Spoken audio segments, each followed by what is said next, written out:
Assalamualaikum warahmatullahi wabarakatuh. Rekan, kembali lagi bersama saya di video kali ini. Kali ini kita akan membahas menyusun target menggunakan metode OKR dengan 4 perspektif balance scorecard. Jadi rekan-rekan, apa itu OKR? OKR itu singkatan dari objektif dan key dan result.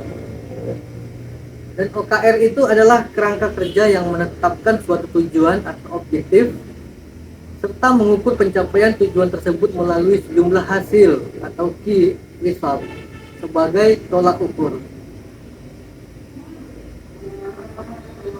Sebagaimana singkatannya tadi, O adalah objektif, K-nya adalah key atau KPI, dan R adalah result atau hasil.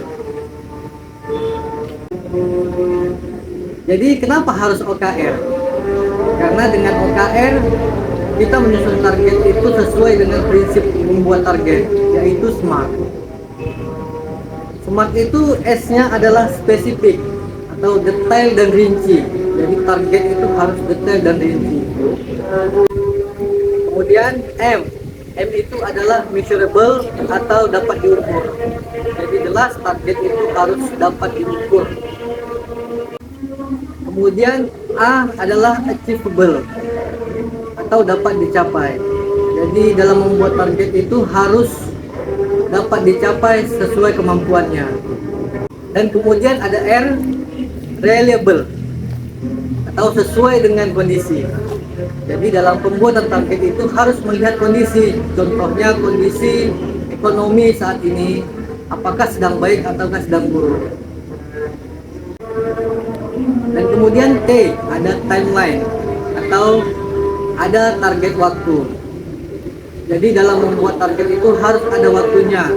Contohnya dalam 1 tahun itu targetnya adalah 100 juta.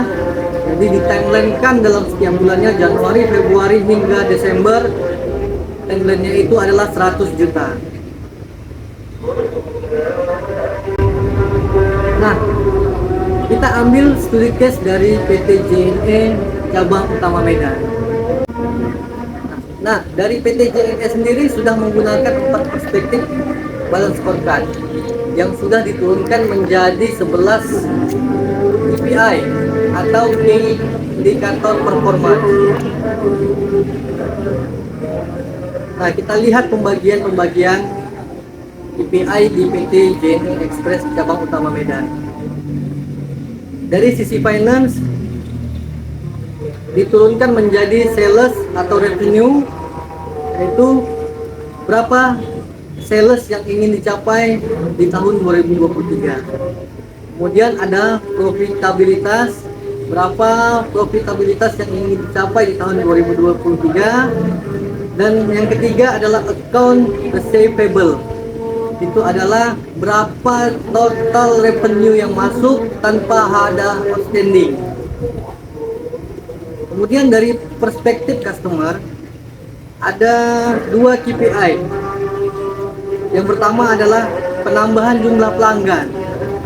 Berapa jumlah pelanggan yang ingin dicapai di tahun 2023? Pelanggan itu dari corporate, government ataupun dari online seller. Dan kemudian ada network. Berapa target jaringan pembukaan agen gerai di tahun 2023. Nah, perspektif selanjutnya adalah internal business. Di PT JNE sendiri menurunkan ada 5 KPI. Yang pertama adalah PUD inbound, di mana itu akan menunjukkan kualitas produksi dari PT JNE tersebut. Yang kedua ada manifest dan transport outbound, bagaimana pencapaian pemberangkatan kiriman dari origin hingga destinasi, dan itu menunjukkan kualitas produksi juga. Kemudian ada closing ticket, yang bagaimana proses customer service dari awal klaim hingga penyelesaian klaim sesuai dengan SLA-nya, dan itu juga menunjukkan kualitas produksi. Yang keempat adalah digitalisasi proses bisnis. Bagaimana JNE mengonlinekan agen-agennya dan mengimplementasikan aplikasi-aplikasi untuk digunakan di perusahaan tersebut. Yang kelima ada corporate branding. Bagaimana branding kendaraan-kendaraannya, seragam dari karyawan-karyawannya, dan kantor-kantornya. Dan itu juga menunjukkan kualitas produksi PT JNE ini.